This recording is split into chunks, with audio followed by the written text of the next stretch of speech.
is this series over? I think for all intents and purposes, you can say that this series is over, especially given the fact that Tyrese Halliburton, their best player, is dealing with a hamstring injury. I knew that this is I feel like the Pacers have just hung in there for as long as they possibly could, even with Tyrese Halliburton having 4 points in Game 5 and dealing with an injury throughout the majority of that game. They were able to hang around and give the Thunder all that they could really wish to handle. Obviously they ended up pulling away from them towards the later stages of that game, but still, the Pacers team just as a whole has stepped up to the challenge and has performed drastically better than I don't think anybody could have imagined during this whole playoff run. But I think that the series is just about over, especially given the fact that you don't even know Tyrese Halliburton's status going into Game 6. Yeah, as you mentioned, most of this team has stepped up. I mean, Miles Turner was iffy through the first 4 games. He was pretty good in Game 5, but the Thunder are just simply the best team in the NBA. And as much as the Pacers have been like the team of destiny, if you will, they're not going to be able to handle a 4-point game from Tyrese Halliburton or any sort of under 10-point performance from him, no matter how good TJ McConnell or any of the other players are playing. I mean, Pascal Siakam had 28 points in Game 5, and that's usually a recipe for this team to win a game in the playoffs. Now, the Thunder are just top to bottom. They look like a better team, and if Halliburton gives it a go and isn't close to 100%, I just don't see how they can win in Game 6.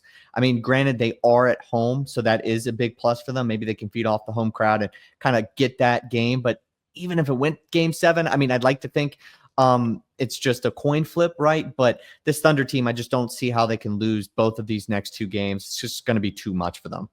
Yeah, and we both mentioned Tyrese Halliburton, but on the other side of that, when the Thunder's top 2 players give them 71 points and they are not getting as much help from Chet or some of their other bench players, but still, when Jalen Williams and SGA are going off for 70 plus points, it's going to be tough to win either way, especially with the way they play defense and make it so hard for you to just play your style of offense. I think that one of the main points that always gets underscored with OKC, which they love bringing up a lot, is the fact that they do play such tough defense. At some point, I think they had 4 steals straight in the fourth quarter, and that really just helped them pull away from the Pacers. And it's just hard if you don't have the main engine of your offense, like we've been mentioning with Tyrese Halliburton getting anything to go, and multiple times during the course of this series, and then now actually facing what looks to be a decently serious injury, and at least keep him.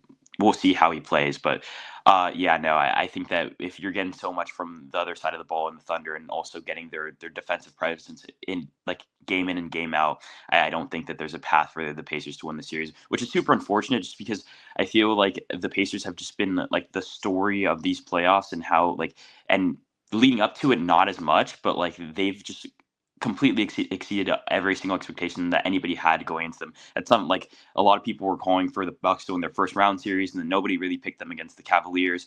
And then even the Knicks series, a lot of people had the Knicks favored. So to come this far, I feel like everyone has to give the props to the Pacers team, and this could be a team that's a threat for years. But I think that the next step for this team is just having Tyrese Halliburton be consistently good in the playoffs. Yeah, consistency is definitely key for him. I mean, even before this injury, you had pointed it out plenty of times, and I was defending him. I was trying to have some pushback on it, but having 4 points in a pivotal Game 5 is just not going to cut it for this team. And as you mentioned, Jalen Williams, you finally kind of got that game, that performance out of him in this series where he had 40 points, and that just sets this team above every other team in the NBA. If he can play well, you are already banking that Shea is going to get his 30 points. He's been phenomenal for just about every single quarter of this series. I mean, he had that one bad stretch. It was a Game 4, or it was a Game 4 or Game 3. But Game 4, the first half or first 2.5 quarters, but then in the fourth quarter, he just immediately Yeah, what do you have? 15 points in that fourth quarter? I think you told me that right before we got on. If he's going to average 32 points in this series, they really only need one of their guys, Jalen Williams or Chet Holmgren, to step up if Tyrese Halliburton is only going to have 8 points in a game. I mean, no matter what TJ McConnell produces off the bench, and he's been great this series off the bench, they're going to have an answer for that in some sort of fashion. And if those two guys, as you mentioned, combine for over 70 points, I just don't see how the Pacers can make up for it unless they had another playoff hero of their own step up. And it's just simply going to be too much. Okay. So with this going into Game 6, do you think Tyrese Halliburton should actually try to play in this game? I mean, I know a lot of people are comparing it to the KD potential. You could tear your Achilles in about 12 minutes of play here. I think he's going to play. I think he's going to give it a go. I don't know if it's that serious, but Obviously, with calf strains, you're worried that Achilles could go at any moment.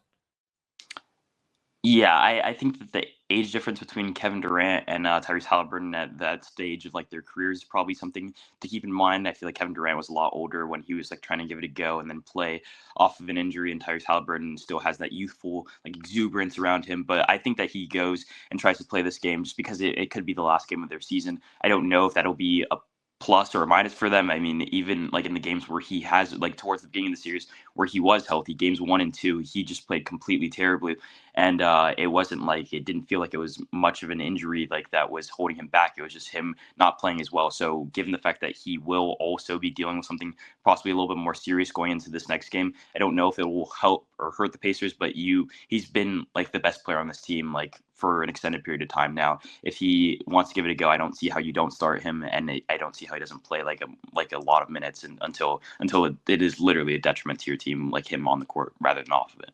It's kind of almost crazy to say that this team just doesn't have enough without Tyrese Halliburton for how deep this squad is, but it's just simply because it's a matchup against the Thunder. I honestly think that this Pacers team could have done without Tyrese Halliburton in any of their 3 playoff series in the Eastern Conference for just a game, and they would have been okay. But in this Thunder series, I just don't think that that's possible. They've got 8 guys in double figures.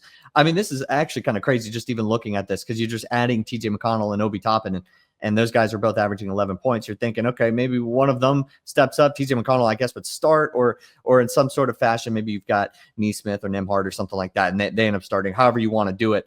But they should be able to have enough scoring. They don't without Tyrese Halliburton in this series going up against the Thunder. And if Chet Holmgren plays well, this is absolutely wraps. I think he's got to, just to keep his team alive. Now, minutes restriction, maybe you try to save him for the end of the game whenever you think he's going to be better. I know a lot of people are talking about, like, is it worth it? I'm glad that you at least mentioned that perhaps it's not actually a possibility that he tears his Achilles in this sort of sense, that he's not as old as Kevin Durant was. And Kevin Durant was out for an extended period of time. So I think his calf strain was like at the very, very like end of the spectrum as far as like it is the worst that you possibly could, because he tore it in 12 minutes and he was out for multiple series, I believe, in that playoff run that the Warriors had. So at least that might be something that helps him kind of get out there and play, where it's the actual likelihood of him tearing his Achilles isn't that high. But it's going to be wraps regardless, I think, if he does or doesn't. So maybe that also goes into it too. Yeah, now I want to pose a question to you based off the Okay. fact that that Tyrese Halliburton has had the series that he's had, even up until this injury. Where do you stand on his superstar status at this point? I can't. I don't know if I could give you a straight answer, and I hate how that even sounds. I mean, he's averaging 15 points in this finals, and like this run has been so amazing, that it's tough for me to just take it away from him even after I gave it to him. Like going into the finals, saying he was a superstar, he's on a different level than a lot of other players in the NBA, and I do truly believe that, and I don't think that he's overrated, but I can kind of see, I see it both ways. There's a massive difference between Tyrese Halliburton and like what Steph Curry was when he won his first championship, what Shea is right now, what, potentially other bona fide superstars are. But like, I think he's definitely got to be ahead of guys like Jalen Brunson, dare I say Anthony Edwards, and then like that maybe puts him in no man's land. I mean, obviously this team is 2 games away from winning the championship still. And it's tough for me to take that mantle away.